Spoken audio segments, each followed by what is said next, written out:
Support for On Being with Krista Tippett comes from the Fetzer Institute.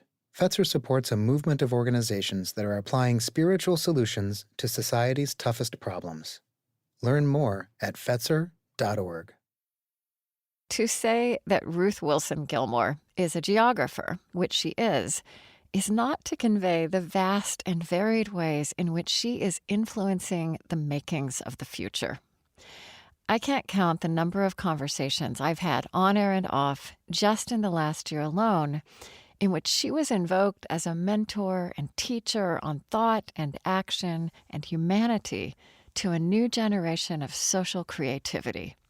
People like Dream Hampton and Darnell Moore and Adrienne Marie Brown.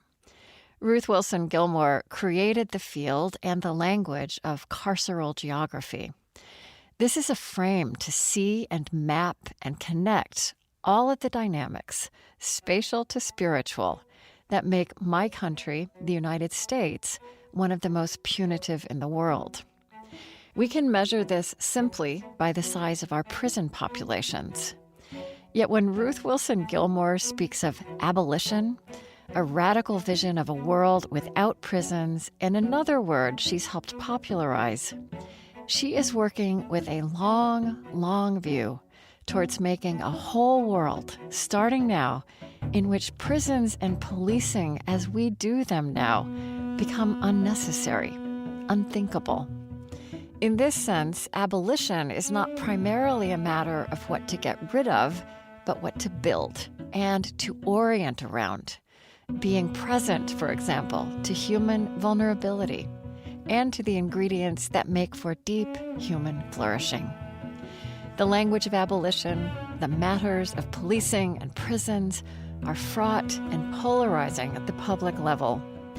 But meeting Ruth Wilson Gilmore and drawing out her vision is an exercise in muscular hope and in understanding the passion of a new generation that is shaping what we will collectively become. I'm Krista Tippett, and this is On Being.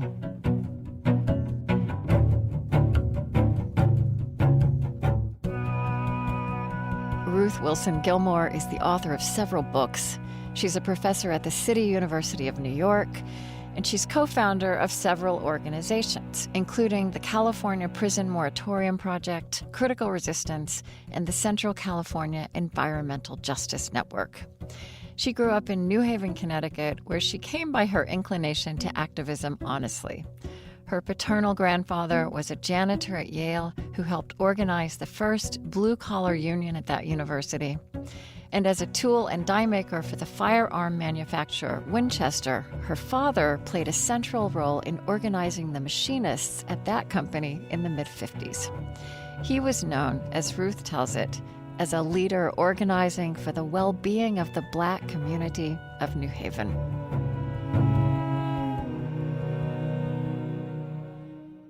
So one thing I'm always interested in, whoever I'm speaking with, is, the origins of a life and where the passions that end up driving a life, are rooted in the background of childhood. And, some of the things that I would say I see in you that I would describe as those passions is that you see the wholeness of things, you see in a systems way, you see how all kinds of structures and events interact with others, and you hold all that together with a really fierce care for human beings who are caught on sharp edges of that interacting. And, you hold a sense of time to keep working with towards what can be, working with what is towards what can be. I mean, the title of your book you're working on now is Change Everything. So I'm just so curious about how you would trace the origins of these capacities, this way of thinking and being,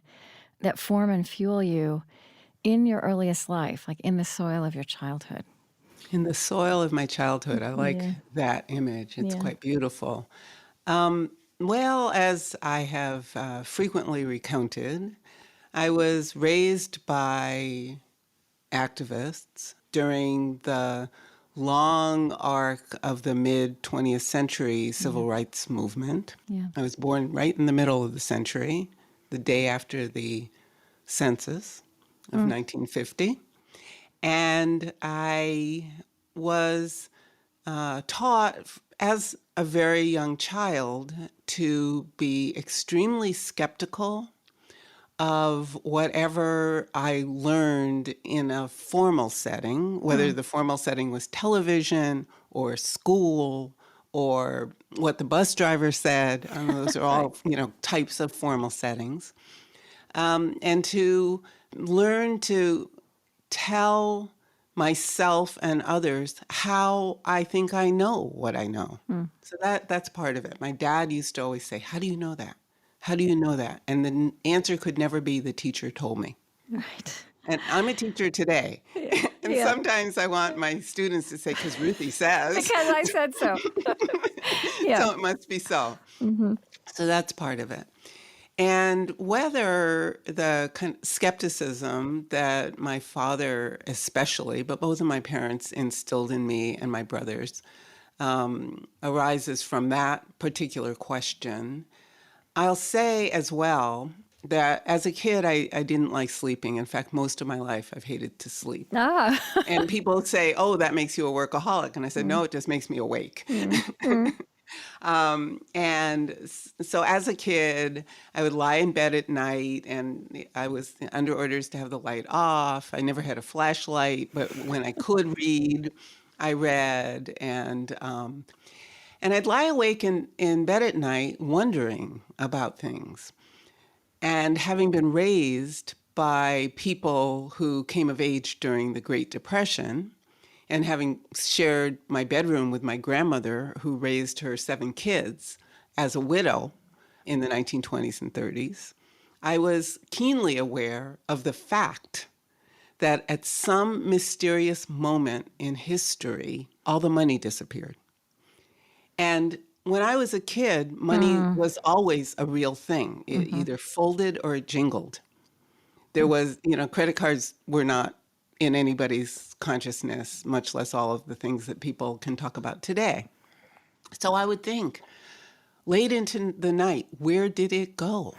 Where did all that folding and jingling stuff wind up? And so I developed a curiosity about these things. So the truth that was presented to me, we were hungry because there was no money, became a question for me. How could it be? That there was no money? Where did it go? So that was something I asked myself. Another question I asked myself quite frequently was, not in a whining way, but in a what is my purpose in life way. Why was I born a Negro? That was the preferred term when I was a little girl in the 1950s.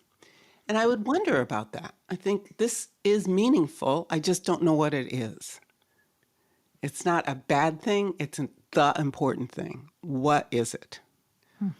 And then the third thing I started to wonder about as I started elementary school, so this is now the late 50s, and in the context of, on the one hand, Sputnik and Red Scare and all that stuff, civil rights movement got more intense in the wake of Brown v. Board.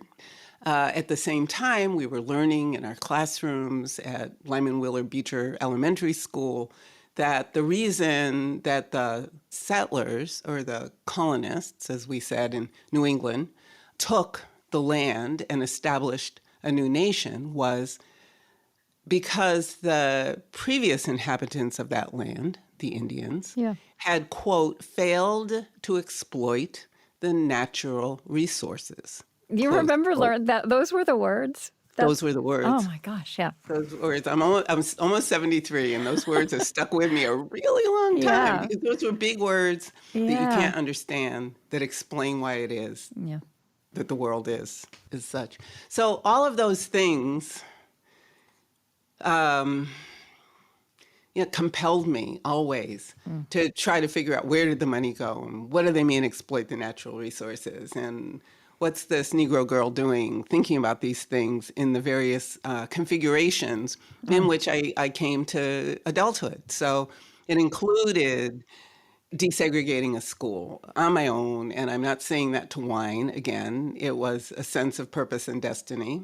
It that was was it a private school? it was a Did I read private that? Yeah. school. Yeah. Yeah, Yeah. yeah, a girls' school in New Haven. Mm-hmm. They put out a call to the black churches and basically said, send us one. So I went. Okay.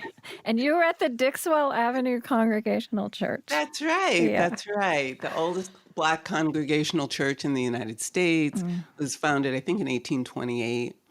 And in fact, the fact of that church, its founding, was part of a systematic program by New Haven elites whose churches surrounded the New Haven Green, so the Methodists and the Episcopalians and the Congregationalists and so forth.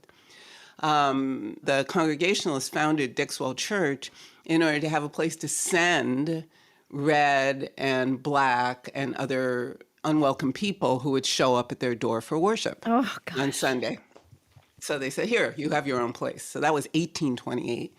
And in the 1890s, when my grandmother, as a girl, went from the farm in rural Connecticut, where she had grown up, dairy farm, to New Haven to work in service in order to send remittances home so the family would not lose the farm during that depression, the depression of the 1890s, she found her way to the Methodist Church because that was her confession.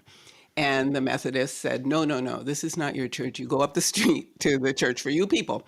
So off she went. And I mean, as luck would have it, she wound up meeting the man who's my grandfather. Right. So, it all worked out, I suppose. Gosh, there's so much there. It's so vivid, and it will flow. It flows into everything, I know. There's one other thing I want to ask you. I saw you someplace call your family a household that was decidedly Afro-Saxon, and that's not a phrase I'd heard before. Tell me what you meant by that. Oh, it probably meant less than the sparkle on the phrase suggests. But it's a sort of characterization of a certain kind of New England, black, in our case, working class. But, raised in the Congregational Church, expecting always to work a lot and really hard as part of almost your spiritual duty. Kind of that Puritan determination. Exactly. Yeah. Exactly. Yeah. Exactly. And, getting over Puritanism, man, that's rough. Yeah. Okay. Wonderful. So yeah, I hear you and have read you really wanting to talk the language of abolition. If people encounter it in a superficial way as a word in a newspaper or a political fight, it doesn't have depth and dimensionality. And I really see you out there. First of all, it's not so much about what one is against as what one is for and working towards. And so I really want to give you a lot of space to talk about that today. In my mind, my interest and the interest of this show is kind of about the human condition and this question of what it means to be human and also who we will be to each other as a lens through which we can look at anything. And it seems to me that your work, that there's also this deep, deep well of investigating the human condition of social creativity. This is not only about or resonant for activists or philosophers. And when you're talking about a radical vision of a world without prisons, it's an investigation of what kind of world we want to live in and bequeath to all of our children. And you're in a long game. And I don't know, let me just stop there and see if you would like to nuance any of that or comment on anything I just said.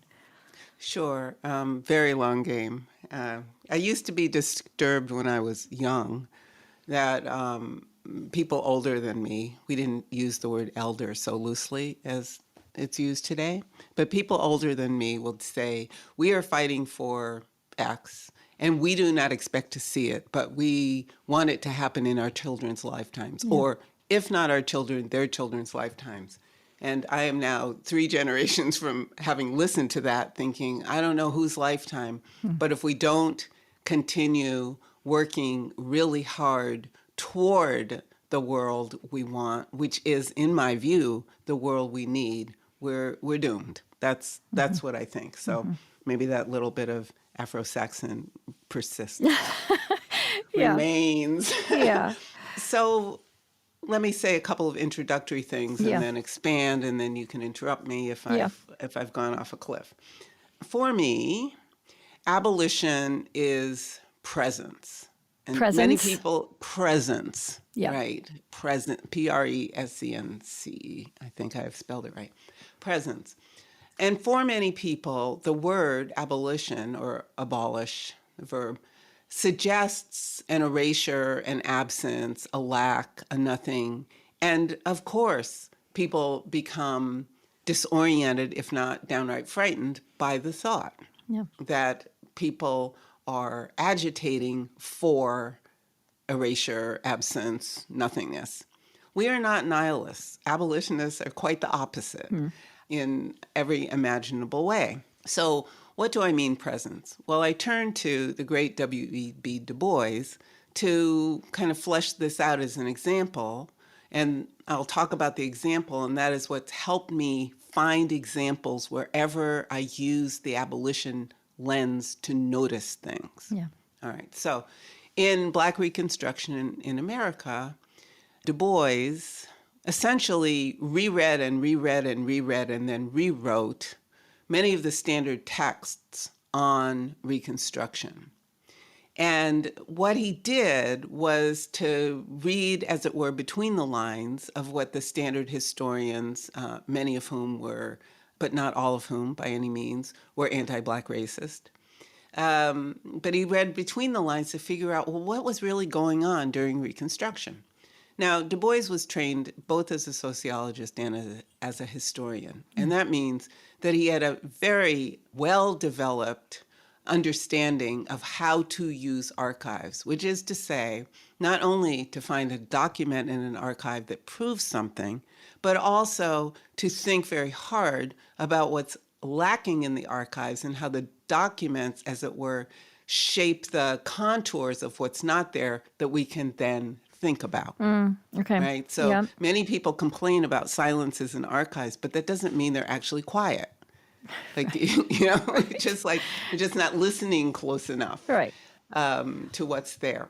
And I have learned, I will say as an aside, I have learned an enormous amount by listening to contemporary historians, people who are writing now, in particular, but not exclusively, many women historians who are writing fabulous, wonderful books about the slave trade, about the South Atlantic, about the actual experiences and intentions and revolutionary or even just saving themselves conditions that many people who were enslaved, who seemed to be absent from the archives, did for themselves and their communities. They have also, these historians have done a lot of work on the sending regions of West Central and Southern Africa, particularly Angola and all the way up to the so-called Gold Coast. So there is an interrogation happening of the silences now. Exactly. And it's great. With a new energy. Yeah. It is really, really great. Yeah. And it's one of the things that's so great about it, and I'll get back to Du Bois, is that the work that these scholars are doing is so generative of ways for us to think about our contemporary situation rather than to feel constrained by nothing more than the ability to complain about it. Right? Right? There's stuff there, there's stuff here. What can we notice? All right, so Du Bois set up a conception that Angela Davis and others have developed in more recent years. And the concept was abolition democracy. And he contrasted abolition democracy to industrial democracy.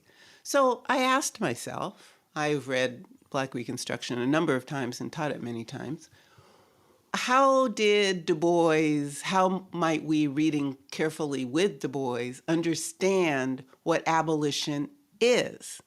Because if industrial is all the things we know industrial to have been, then abolition also has got to be all kinds of presence, Present, all right. It's kinds not of. not an absence of things, but a presence of things. Exactly. Yeah. It means social relations. What are they like? How did they come together? And of course, that book lays out Du Bois's best approximation of what that could have been. A recent book by the brilliant Tulani Davis called The Emancipation Circuit does astonishing work in sort of reconstructing, as it were, for our reading and contemplation, what kinds of communities and processes and projects people developed in the South. And that work includes not only the nuts and bolts of being no longer enslaved or constrained, but also the production of joy and of knowledge and all of those things that make life livable. Even within given conditions. Exactly. Even within terrible given conditions. Exactly.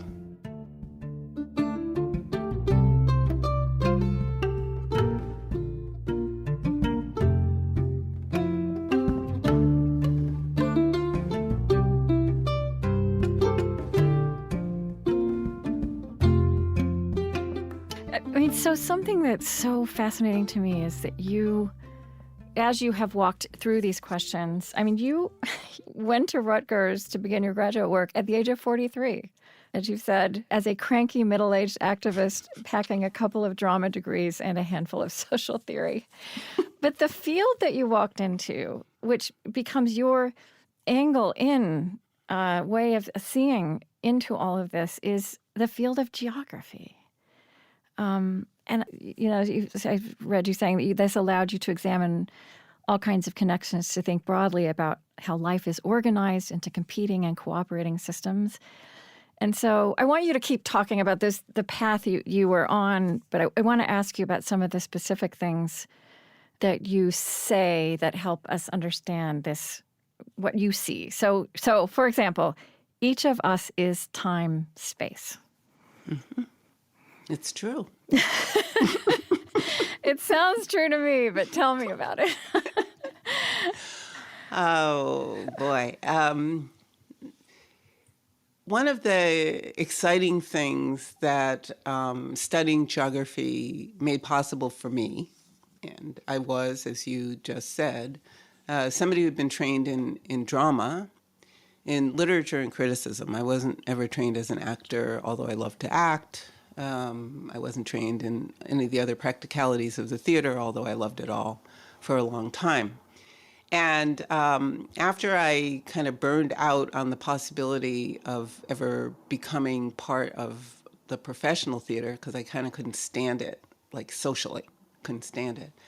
And I looked around to figure out what kinds of things I could do with my life. And always, all along, there was always some kind of political project, organizing and so forth, that was compelling me to figure out how to do things with other people, do them better, and we hoped to win whatever it was we were struggling for, all of these things.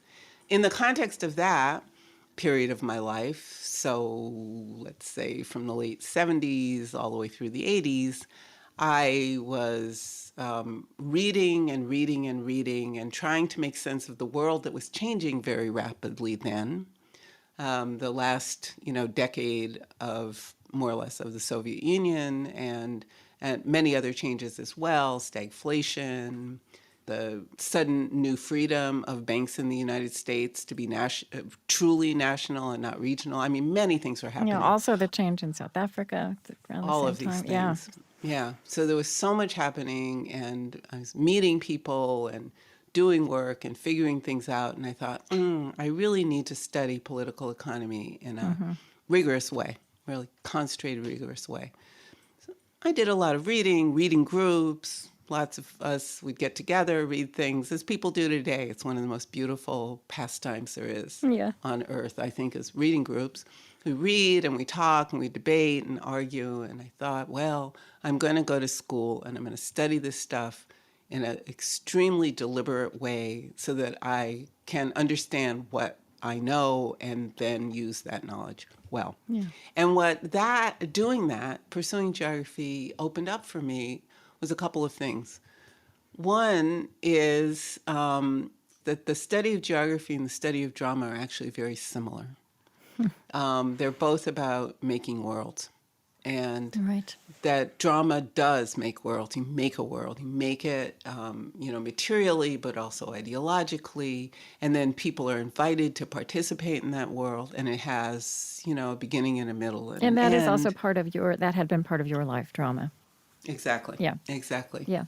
So, and studying geography, and studying, therefore, as I like to put it, not where is Nebraska, but why is Nebraska? Yeah. We have the same, series of questions and problems and excitement, which is that in organizing ourselves with one another, with external materials and the environment, humans make places. And they make them and enhance them and destroy them. Yeah. And those places have relations to other places. Some are antagonistic, some are different. And there are the various forces that we're trying so hard to come to terms with today, such as the forces of global capitalism, the forces of racial capitalism, the forces of patriarchy, and so forth, all have a spatial expression, or I should say really a series of spatial expressions that we must be mindful of if we want to change that. I mean, there's something else you've also said many times that reflects your perspective as a geographer. Freedom is a place, and we make it, and we make it, and we make it. Freedom is a place. It's got to be. I mean, it's got to be. I mean, this takes us back to Du Bois and then out from Du Bois. That if, as Du Bois tried to show, abolition democracy was the result of the deliberate, if in so many different ways constrained and eventually repressed, activities, self-emancipating activities of people in the South, then we can sort of generalize from that and think about the self-emancipating activities of people everywhere and understand that what people are making is making a place in which they can be free. So freedom, that condition, has got to be place-bound. It's not something that goes on a piece of paper in your wallet.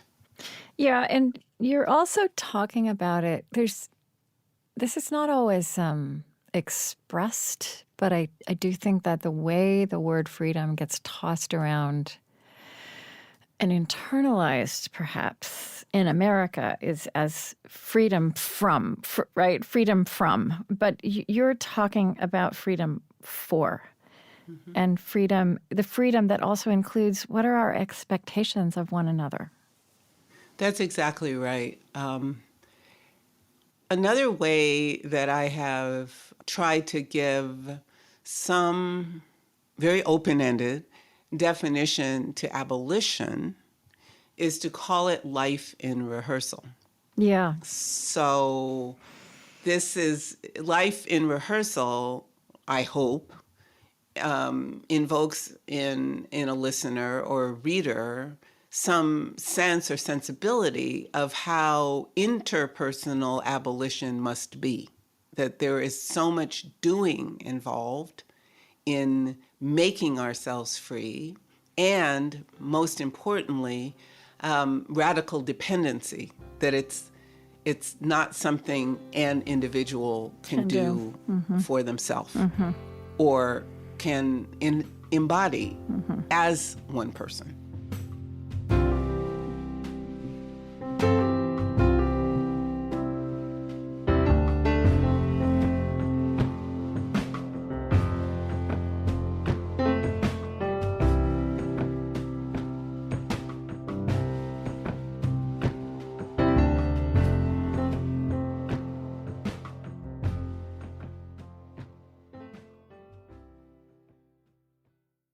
On Being with Krista Tippett is supported in part by the John Templeton Foundation, funding research and catalyzing conversations that inspire people with awe and wonder.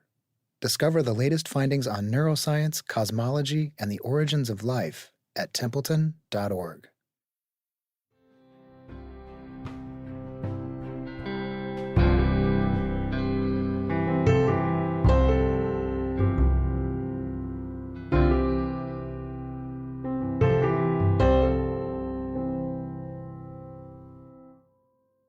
So I have to say, I hope this doesn't feel like a disrespectful question. Do you ever feel like the word abolition is problematic? That I guess it's as you say, it does evoke absence, or some kind of hardness, and so I want to just keep asking you to say what you're saying with that word, or maybe a good way to go into that is tell me.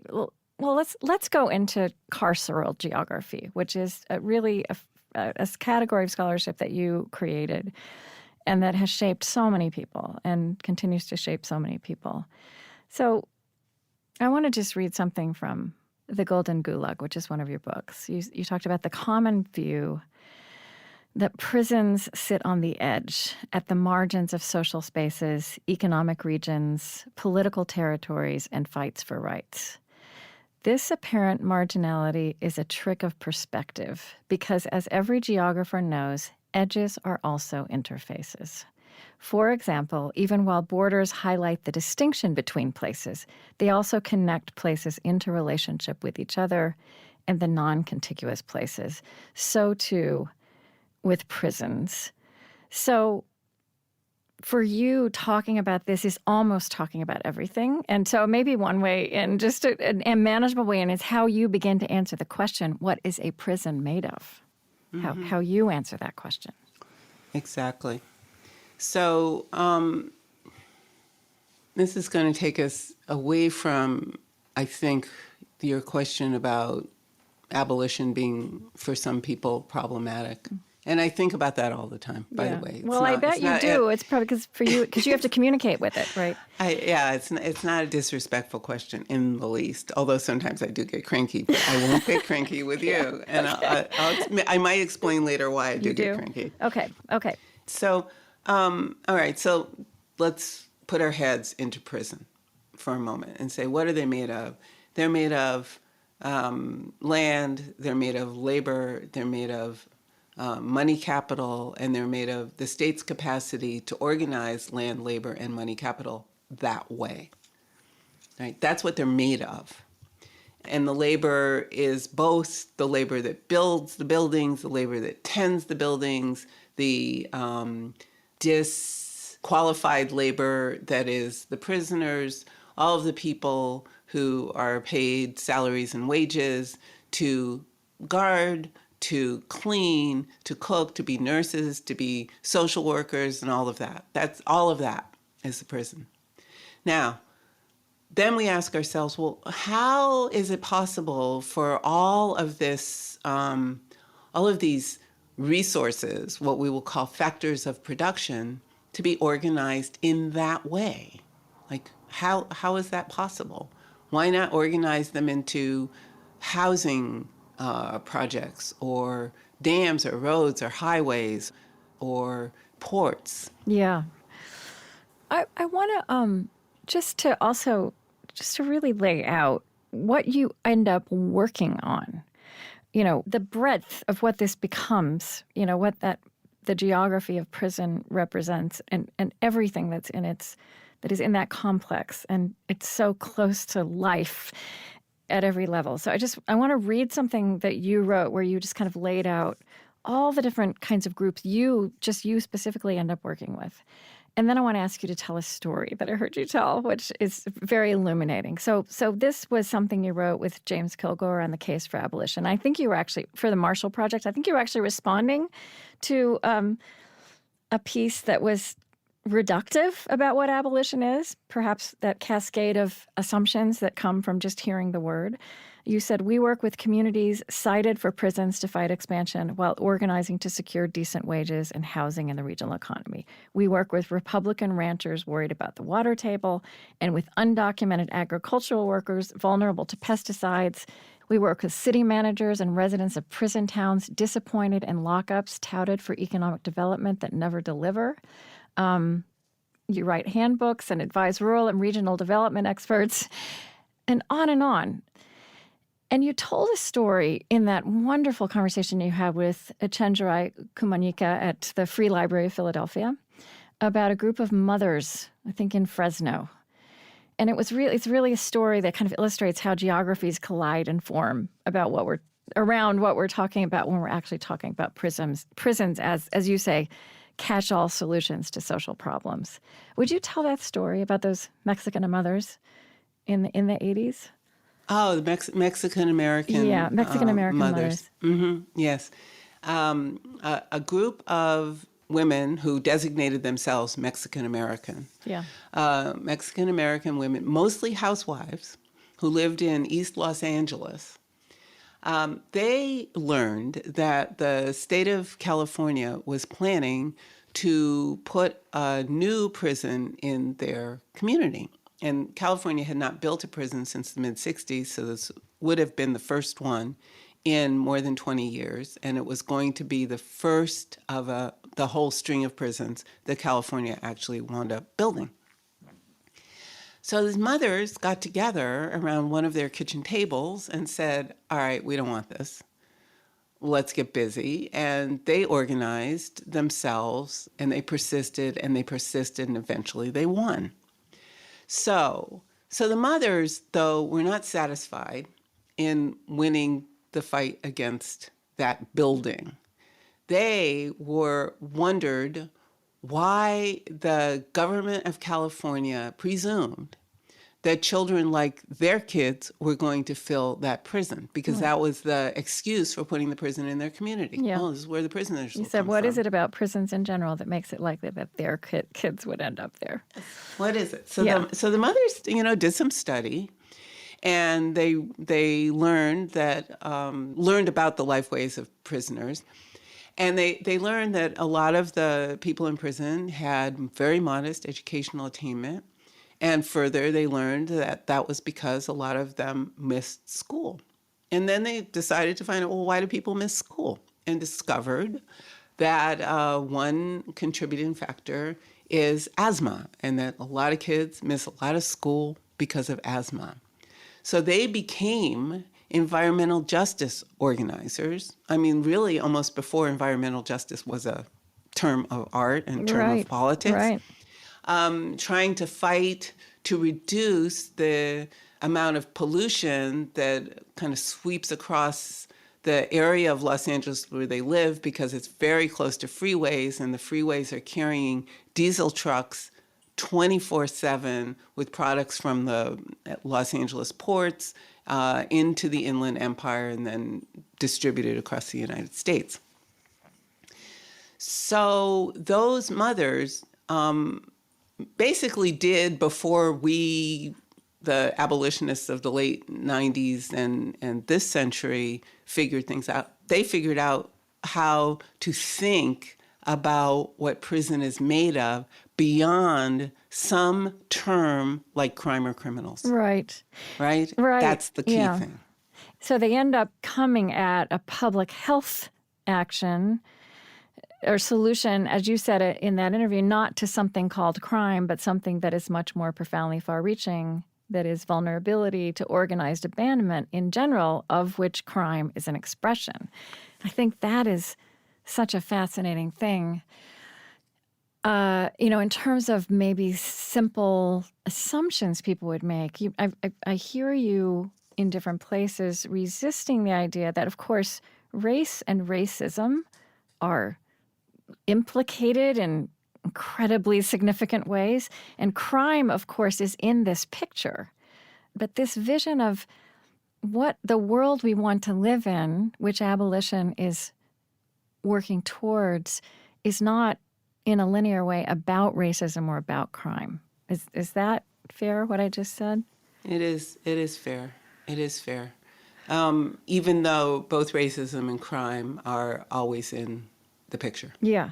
Right? Yeah. They're always in the picture. But significantly, we ask ourselves, dramatically in the picture, right? Exactly. Yeah. Exactly. And yet what we do is we ask ourselves, what is it, as the mothers of East LA did, what is it about everyday life that makes people vulnerable. Yeah. What can we do to address that?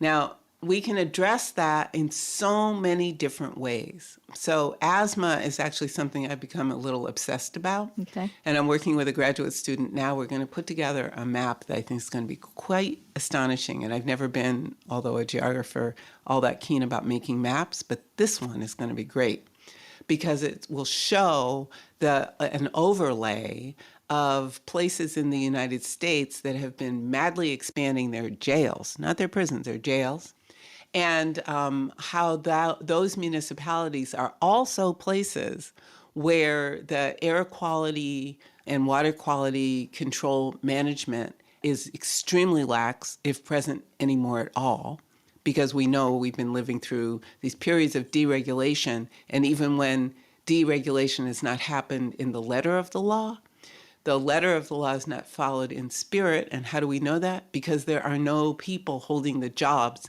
to do the environmental tests and bring whoever into compliance, right? Yeah. So deregulation by disemployment.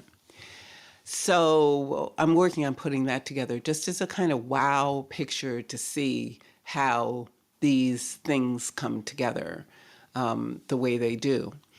But to go back to, other things that people can do, if people's ability to make sustainable livelihoods is interrupted, then disorder tends to emerge in the social fabric.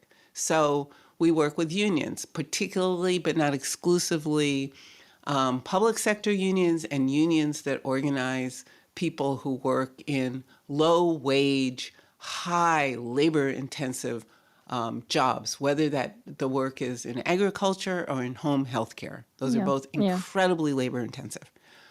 And in fact, one of the great surprises for me in recent years, after many years of working, again, especially with public sector unions, but also agricultural unions, has been the fact that National Nurses United, which is a fantastic, big, and important union in the United States, has reached out to me and others to participate in their political education program because the nurses see on the front lines all these contradictions that I'm talking about.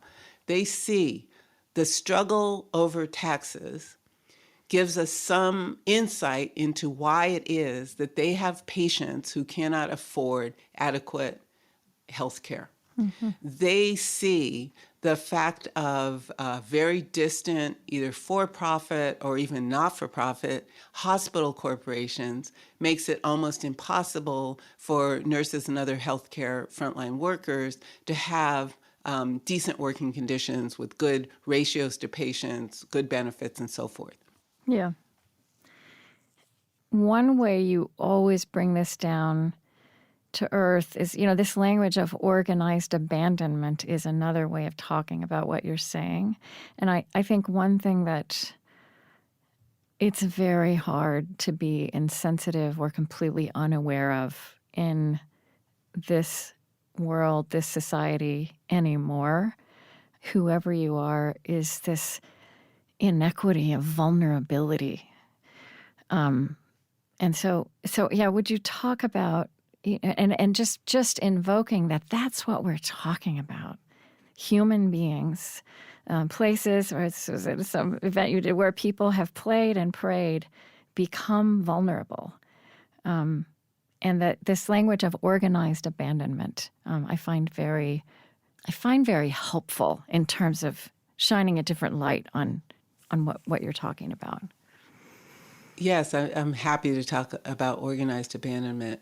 It's something that leapt into my consciousness about 30 years ago, and I sort of noodled on it for a while. I got the term from my friend and sometimes mentor David Harvey, and I thought, well, let me see what I can do to develop this term.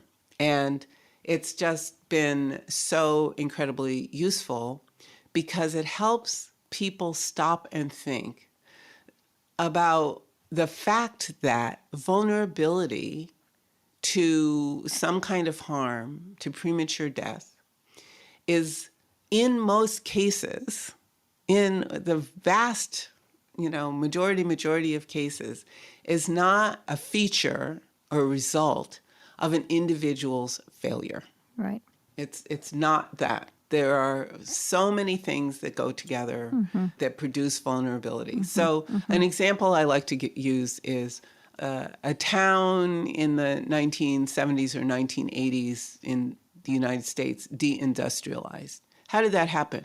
Did somebody just turn off the lights one day? No, that was organized abandonment. The firm decided to close that factory for whatever reasons. The local municipality allowed that factory to be closed. The various banks and other financial institutions and investors that had something to do with that factory also decided that moving certain manufacturing or other capacity from one place to another place made sense for their bottom line. That is organized abandonment of the people left behind. Yeah. It is. Yeah. And anybody who says, yeah, but the capitalist has to make a profit, that's the problem.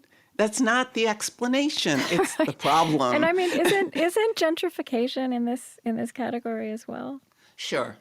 I mean, it might be organized banishment, but it's vulnerability that is created. And it is absolutely created. Utterly disruptive and utterly inequitable. Yeah. And we see it everywhere. Recently, I was in South Africa. Craig Gilmore and I went for 3 weeks toward the end of 2022 in November and December. And we traveled around and we met with people who are organizing under conditions of extreme duress in Cape Town, in Johannesburg, and in Durban.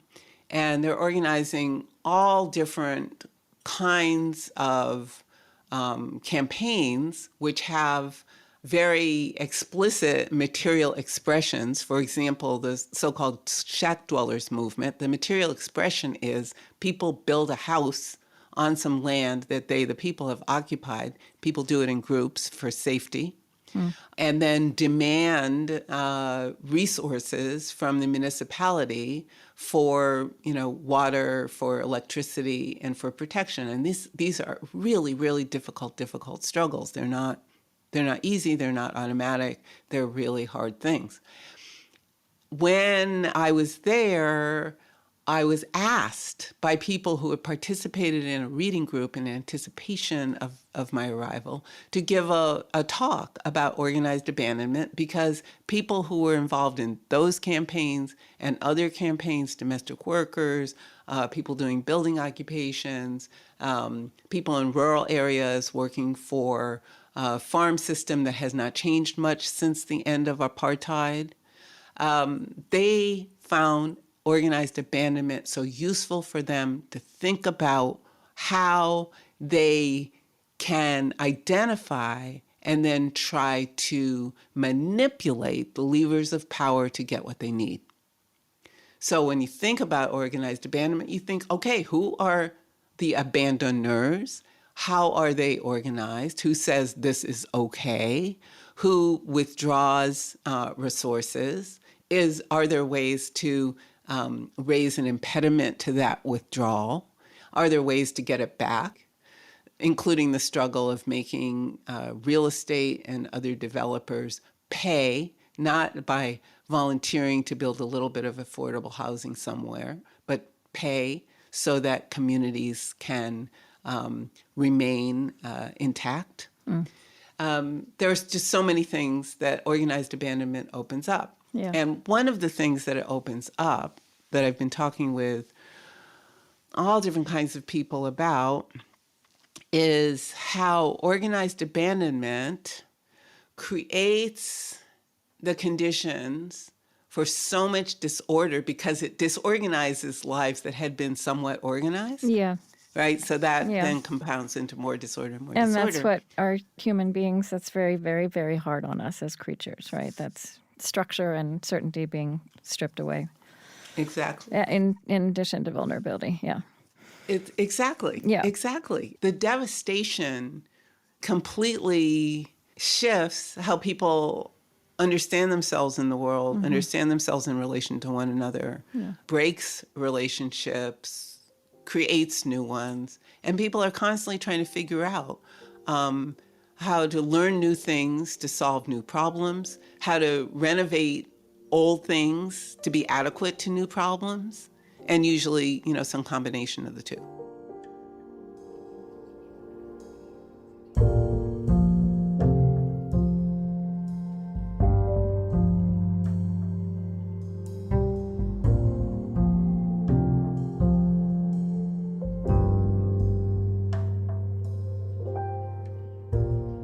It's important, I think, in terms of your work and the perspective you have, as you're talking, that you have a global perspective. You also live part of the time in Lisbon, is that right? That's right. Yeah.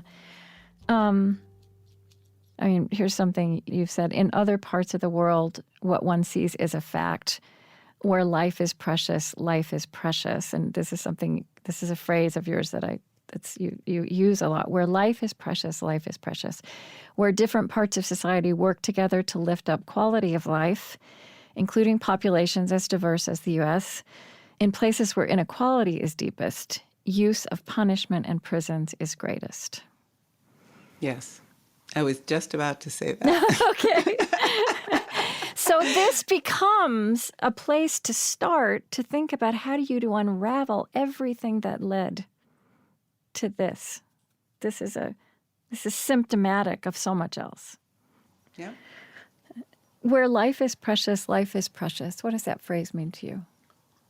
It means that when we notice that in particular cultures and communities, the way that people respond to crisis or vulnerability or even confusion seems to be what we would call in the U.S., oh, look, they have a better quality of life, although they're maybe not as money rich. Mm-hmm. That those ways of being in the world are evidence of a sensibility about life's preciousness, being slower in how we do things, not imagining that efficiency is the most important attribute of getting things done, even though urgency is often at the bottom of what we are trying to do. Yeah. But I coined that deliberate repetition in a conversation I had with some young people many years ago who were very skeptical of this abolition idea. I think I've heard you tell this story. Were they in Fresno? I think I said Fresno. Yeah, they were in Fresno. Yeah. It was at an environmental justice conference, and they had a youth track, and the youth were youth tracking. And the guy who was the kind of counselor of the youth track told them, oh, well, the person who's doing the keynote today, and I was also an organizer. I just want everybody listening to know. Yeah. She's going to keynote, and she's going to talk about this thing, abolition. And they said, bring her in here. We're not having any of that. So I went in, and they all sat all frowny, looking at me, arms crossed. And they were all like really, middle school kids, and they were all dressed to flirt because this was like an afternoon activity with other kids their age. It was really quite beautiful. And they said, well, what about murder? And I said, what about murder? I've had that happen in my family. What do you want me to say about murder? You said that to them. Yes.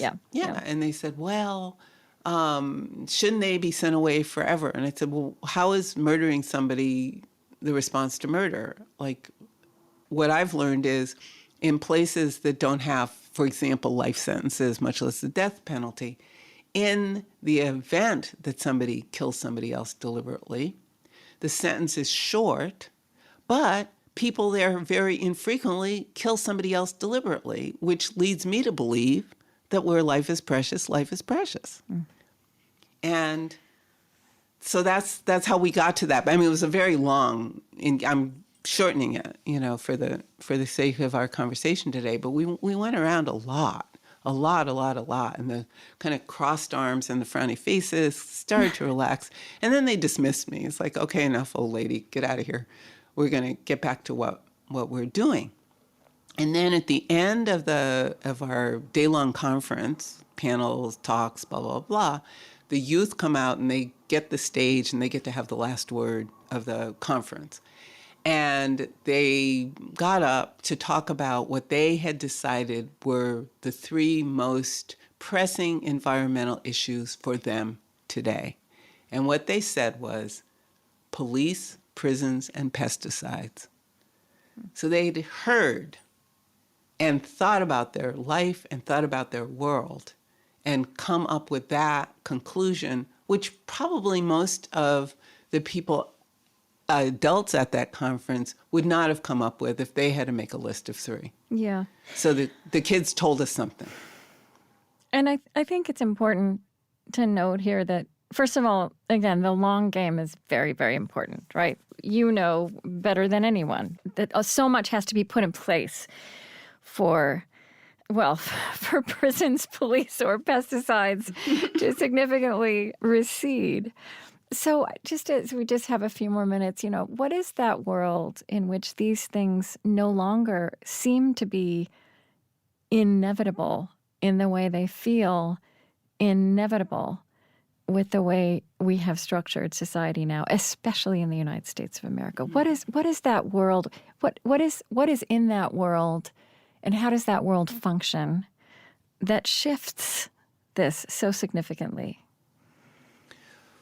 That world functions, in the first instance, through, let me think, what words should I use?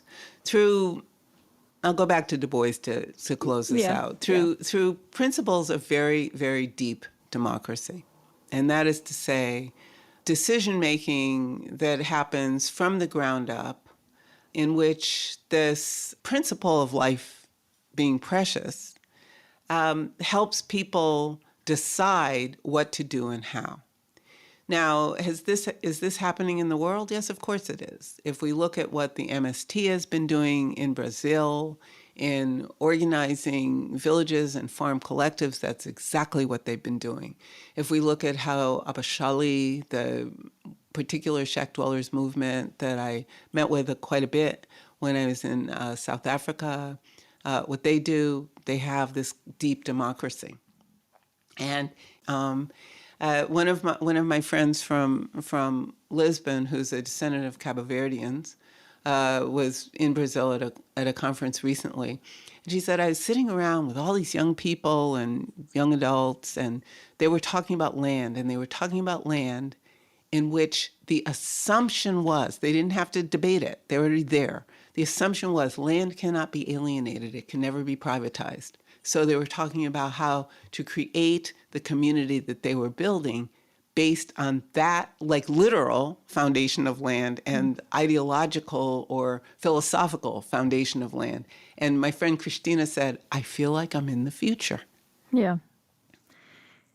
You've used the phrase evolution consciousness. I feel like that's what you are also pointing at there. Yes. Yeah. Evolution consciousness. And because this is not change. This is evolution, right?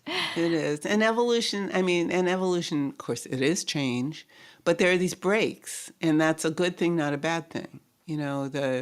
I used to read Stephen Jay Gould's work all the time, evolutionary paleontologist, who was also really good with social policy questions. And so when we think about evolution, we understand that it's not magical, and yet there are surprises. Yeah. Right? So what we do is kind of keep doing things. But what we have is the capacity to imagine things and to realize that imagining. And that's not idealistic. No. And it's certainly not idealism. Right? But it's where people coming together in the context of this deep democracy, understanding radical interdependency, create for themselves the subjectivities that make life precious, at every round of activity, whether they're building socialism from the ground up, as the Abashali people in South Africa are trying to do, or doing other things. And again, I've heard from people all around the planet who hear me on podcasts and they hear me on the radio, and I'll get an email to my work email saying, "Oh, Professor Gilmore, we hope that you're the person we heard. We are 4 Muslim women in Singapore, and we have, come to embrace abolition because this is what we think." Mm-hmm. And by saying that, what they're saying, for those who wonder if abolition is somehow rigorously secular, it's not.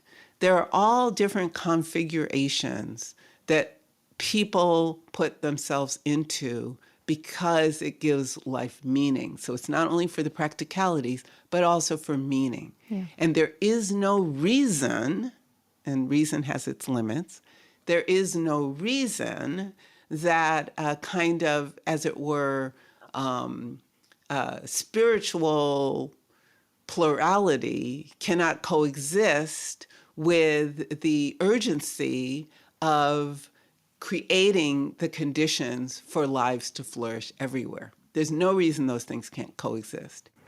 If I asked you just, this is a vast question, but if I asked you just how you would start to answer this question through the life you've lived and these things you know and see and are passionate about, the universal human question, the ancient enduring question, what does it mean to be human? I wonder how you start to think that through, and also maybe in terms of how that has evolved in you at this point. I'd say that over the 72 years plus that I've been alive on this planet, the meaning of human has most dramatically evolved from a sense of, performing Adam's task. Humans are supposed to do this special thing on the planet. Right, yeah. To understanding ourselves as part of the entire planetary geography. And some of my colleagues would use the word ecology. Yeah. But I like that you use the word geography. I prefer geography. Yeah. That's my word. Yeah. And that if we understand ourselves as space-time, we also understand ourselves as part of the living matter of this planet, which itself, in its entirety, is living matter, riding a hot and cold rock of formerly living or energetic matter. Yeah. And if we think about how we combine our energy with the earth, then we can maybe think these big things together. But mostly, I think that speaking self-consciously here for a moment, that the beauty of being able to be self-conscious is lovely. I doubt it is exclusively human. Yeah. And so my curiosity is to figure out how the preciousness of life, extends in every way. So between and among humans, but also, with the trees and the grass and the water and all of the things that make life life. Yeah. Well, thank you so much. I wish we could have spoken for several hours. But this was really wonderful, and I'm very grateful for what you do in the world. Well, thank you for having me, and I thoroughly enjoyed our conversation.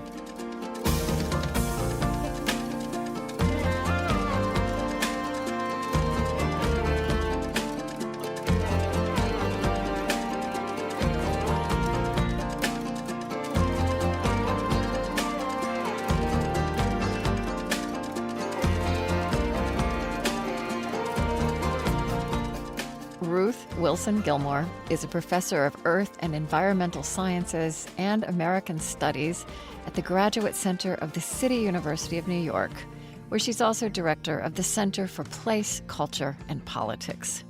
She co-founded several organizations, including the California Prison Moratorium Project, Critical Resistance, and the Central California Environmental Justice Network. She has authored and co-edited several books, including Golden Gulag, Abolition Geography, and the forthcoming Change Everything.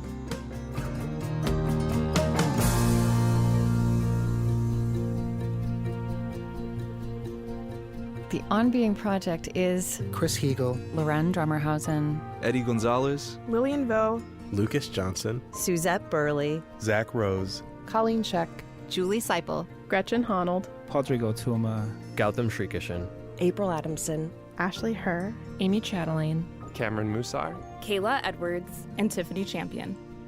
On Being is an independent, nonprofit production of the On Being Project. We are located on Dakota land. Our lovely theme music is provided and composed by Zoe Keating. Our closing music was composed by Gautam Srikishan. And the last voice you hear singing at the end of our show is Cameron Kinghorn.